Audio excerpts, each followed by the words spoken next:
todos os limites já foram ultrapassados, eu não sei mais onde vai parar essa coisa, nas críticas ao comportamento do Abel Ferreira. As pessoas perderam a mão completamente, as pessoas se perderam nas análises, nas comparações, nas ilustrações esdrúxulas, absurdas.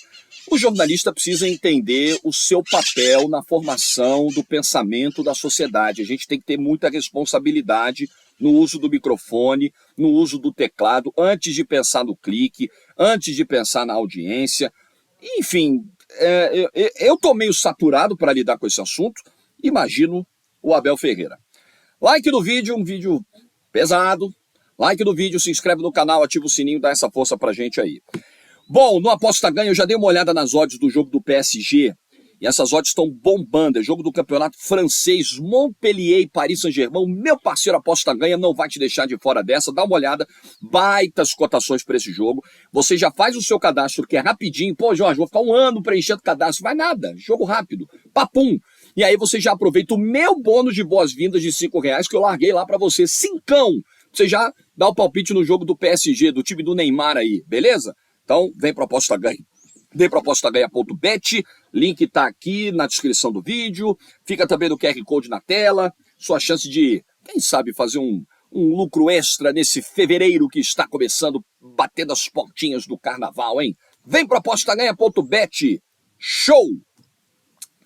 Vamos, gente, vamos lá. O tema da semana, o comportamento do Abel Ferreira. Tem várias coisas que me incomodam nisso aí. Primeiro de tudo, o Palmeiras é campeão da Supercopa, vence aquele que tem o melhor elenco do Brasil e da América do Sul, que é o Flamengo. Vence enfiando 4 gols, mostrando poder de reação, buscando. Gabriel Menino fazendo golaço. No momento em que o time acabou de perder o Danilo, o Abel não teve contratação, precisou achar a solução caseira. O Gabriel Menino fez a diferença do jogo. O Dudu cada vez mais adaptado à maneira de jogar, cada vez mais como um construtor, cada vez mais importante e desempenhando papéis novos aí com o Abel Ferreira. O encaixe do Rafael Veiga nessa volta aí de contusão. A gente tem tanta coisa positiva para falar sobre a vitória do Palmeiras, mas o que mais se bateu na tecla em alguns lugares, não em todos, da segunda-feira, foi o comportamento do Abel, a expulsão do Abel, o chute do Abel. São pautas relevantes? É óbvio que são. A gente precisa abordar? Precisa. Tanto que no sábado, no último lance lá na TNT que eu apresentei, a gente falou disso. A gente deu o espaço devido a esse episódio. E falou muito mais das questões de campo, da vitória do Palmeiras, dessa coisa de não ter os reforços, de ser um time competitivo com uma mentalidade agressiva no melhor sentido da coisa, de um time que encarna o espírito do Abel, de um Abel, e a gente elogiou muito isso lá no programa, que cita até trechos do hino do Palmeiras, mostra como ele estudou o clube, como ele estudou a história, o perfil da torcida, o perfil de cobrança, sabia exatamente para onde estava vindo, como ele é bom nessa coisa de motivar, de ganhar o seu grupo, citando lá o Guardiola, que deu uma entrevista recente dizendo que estava faltando alguma coisa do futebol do City, tempero, molho, paixão, e ele falando aqui, a gente tem tudo isso. Então, todas essas questões do jogo foram abordadas e, óbvio que a gente também não deixou de falar do chute no microfone, do destempero e de mais uma expulsão, mas dando o tempo devido para o uso desse tema do programa, para o debate desse tema, e principalmente debater desse tema na bola. Eu, inclusive, disse lá o seguinte, como já disse outras vezes, olha, esse comportamento do Abel na beira do campo eu acho excessivo, eu acho muito exagerado. E olha, eu tenho muito apreço pela figura do Abel, apesar de não conhecê-lo pessoalmente, mas me parece um cara ótimo, de ótimo trato, educado, deve ser um baita papo sobre futebol. Ouço coisas muito boas a respeito do Abel, de quem convive com ele no dia a dia. Eu sei que aquela coisa ali no campo é um trabalho, assim. A gente conhece pessoas, com certeza você deve conhecer alguém, que são muito doces no trato, no dia a dia, com amigos, com familiares, mas no trabalho, na hora da pressão, assim, essas pessoas meio que se transformam, às vezes até explodem demais, porque são pessoas com um nível de exigência, de cobrança em si próprios, né, muito altos. Então são profissionais de altíssimo rendimento e quando alguma coisa minimamente sai ali da rota, do planejado, às vezes estouram, né? Aí você precisa desenvolver habilidades de inteligência emocional, uma série de coisas. Eu acho que o Abel precisa melhorar nisso. O Abel não é um profissional perfeito, eu acho ele um excelente profissional. Eu acho o melhor que nós temos aqui, trabalhando no futebol brasileiro. Melhor treinador do futebol brasileiro e com alguma sobra, e com alguma vantagem para o segundo colocado, que eu nem parei ainda para pensar quem é. Mas não é perfeito. Ainda tem coisas a evoluir. O Abel é um cara jovem até para a função, para a profissão. Então, acho que esse é o calcanhar de Aquiles. Você pode abordar isso com o máximo de respeito. Agora, fazer determinadas associações como eu vi ontem, aí não. Aí eu acho que a gente errou muito a mão. Você sabe exatamente quem são os jornalistas que fizeram o que fizeram ontem sobre o Abel, na segunda-feira. Os comentários em áudio e em texto. Vocês sabem exatamente quem são. Eu não vou citá-los aqui, porque eu acho que nem merecem a citação no espaço. Mas você leu o texto, você viu o vídeo e ouviu o áudio. Você sabe. O Palmeiras, inclusive, soltou uma nota. Deixa eu ler aí e colocar na tela. A Sociedade Esportiva Palmeiras repudia mais uma vez os ataques irresponsáveis direcionados ao técnico Abel Ferreira por alguns jornalistas descompromissados com a isenção e o respeito. É inaceitável que um treinador de insuspeita integridade seja associado a qualquer forma de violência, quanto mais a uma pessoa condenada por homicídio. O clube e o técnico tomarão as medidas judiciais cabíveis. Bom, essa coisa de associar a um acusado, a um condenado por homicídio, vindo de onde veio, não me assusta, porque eu já ouvi algumas coisas muito complicadas vindo dali, né? Inclusive, na época em que a TNT Sports exibia o Campeonato Brasileiro, eu frequentemente ouvia aquele programa nos jogos do Internacional que eu narrava, nos dias de jogos do Inter, pré-jogo, pós-jogo, e já ouvi coisas absurdas vindo desse senhor em relação à empresa que eu trabalho. Porque ele é daqueles profissionais que precisam defender com unhas e dentes a empresa onde trabalha, né? Sabe-se lá por qual motivo. A gente pode defender sem atacar ninguém, né?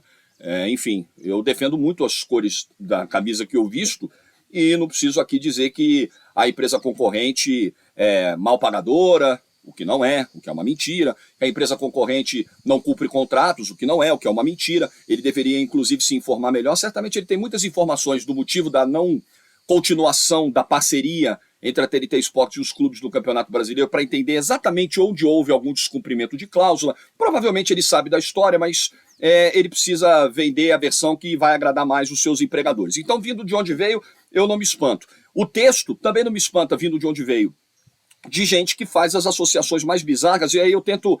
Eu só tenho uma dúvida, tá? Me surpreender, eu não me surpreendo mais. Eu só tenho uma dúvida. Se o texto ele é feito pensado da seguinte forma... Caramba, eu sei que isso aqui é uma viagem, mas isso vai dar muito clique, o meu nome vai para os trends, é disso que eu preciso para continuar sobrevivendo, midiaticamente falando, então vambora, eu vou carregar na tinta. Se é algo intencional ou se é algo fruto apenas de uma profunda distorção da realidade, de alguém que fala assim, eu acho que é isso mesmo. Vocês acham que faz algum sentido associar uma expulsão de campo, um chute no microfone à violência doméstica? Vocês acham mesmo?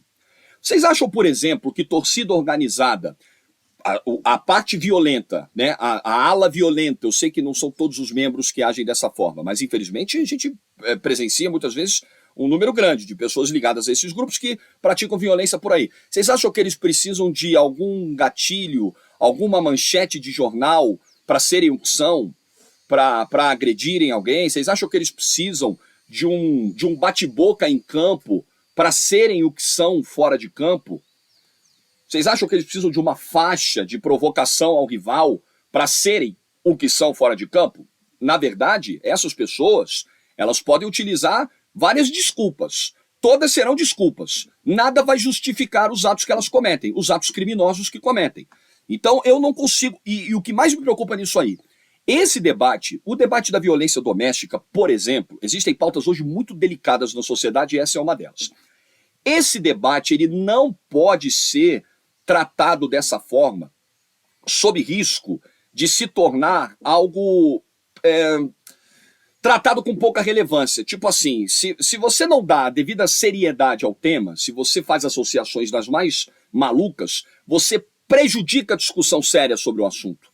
Porque aí, quando de fato houver uma agressão, houver um episódio, alguns vão usar a história do mimimi. Tá vendo? Tudo é mimimi. Essa história de agressão também é mimimi, porque agora a culpa é de quem? A culpa é do futebol, a culpa é do sei do quê? Não, a culpa é de alguém que comete crimes ao arrepio da lei, de alguém que não entende o seu papel como cidadão, como homem, como marido, e o futebol não pode ser a causa certo? Do cometimento de crimes que nada tem a ver com o futebol. E o futebol não pode ser utilizado como desvirtuação do debate, do ponto central do debate. Por que existe a violência contra a mulher no Brasil? Por que as leis nem sempre foram cumpridas no passado? E agora você tem uma lei Maria da Penha que endureceu muito as penas, que aumentou a proteção da mulher contra maridos violentos, contra companheiros violentos. A gente precisa discutir por que a sociedade chegou nisso. É falta de base, é falta de educação, foi a falta histórica de leis, de punições, é a falta da credibilização da palavra da mulher, que muitas vezes ia, e ainda deve acontecer, a uma delegacia registrar uma queixa e era tratada com desdém, com deboche, com desrespeito. É isso aí que a gente precisa atacar. Não um chute no microfone. Sim, eu não consigo achar qualquer ponto de conexão entre as duas coisas. Vocês me desculpem. Pode ser que tenha, pode ser que, sei lá, que muita gente concorde com o texto e ache que eu estou viajando, ao invés da autora do texto. Mas, tá bom, eu não consigo achar ponto de conexão aí. O que eu consigo ver nesse caso é gente surfando numa onda, porque falar do Abel Ferreira dá audiência, é ver gente que não tá com as caraminholas funcionando legal, porque pode ser também, pode não ser intencional. Eu trabalho com as duas hipóteses. Pode ser mesmo uma completa loucura na forma de ver o mundo. Pode. Tem muito doidinho por aí, eu sei que tem doidinha, tem um monte. Infelizmente, pode ser. Pode ser xenofobia, pode ser, né, o sucesso do Abel incomodando por ser um estrangeiro. Pode ser clubismo, mas como pode? Opa, mas como pode? Tem bastante clubismo na imprensa. Tem bastante gente que está revoltadíssima com os 7 títulos do Abel do futebol brasileiro, com o domínio do Palmeiras do futebol brasileiro. Muita gente que estava fazendo projeções e o Abel veio e rasgou algumas projeções e falou, não, quem vai dominar esse negócio aqui sou eu. Eu sei que tem de tudo. Mas no final, tudo deságua do desrespeito. E aí, para fechar o vídeo, vou repetir um ponto inicial.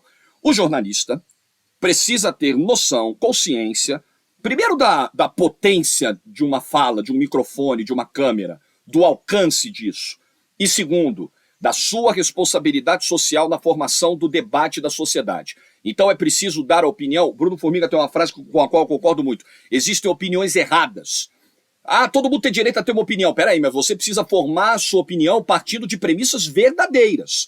Você precisa estar bem informado para emitir a sua opinião. Por exemplo, se você quer construir um texto que trate de uma ligação, de uma suposta correlação da agressividade de um treinador na beira do campo com a violência doméstica, você precisa buscar estatísticas que embasem essa sua narrativa. Existem estudos, estatísticas, números oficiais de fontes confiáveis que comprovam a associação de uma coisa com a outra. Ok, aí você pode formar o teu pensamento baseado nisso. Quando não existe nada que ao menos sugira isso, aí você está sendo, no mínimo, irresponsável. Se não for algo maior. Mas isso aí, infelizmente, nessa seara eu infelizmente não tenho como entrar. Tenho só como suspeitar, como supor. E lamentar. Que a nossa classe tão bombardeada, a nossa classe jornalística tão atacada nos últimos tempos, muitas vezes dê munição aos ataques. Depois não adianta reclamar. Boa semana para todo mundo, boa terça para todo mundo. Grande abraço e minha solidariedade ao Abel Ferreira. Abel, na beira do campo, velho, tá ruim. Não tá legal. Você tá passando muito dos limites. Mas estão passando mais ainda dos limites com você, tratando de questões pessoais, atrelando a sua imagem a homicida, a agressor de mulher. Isso não. Isso tá muito errado. E nesse ponto você tem minha total solidariedade. Tchau, pessoal.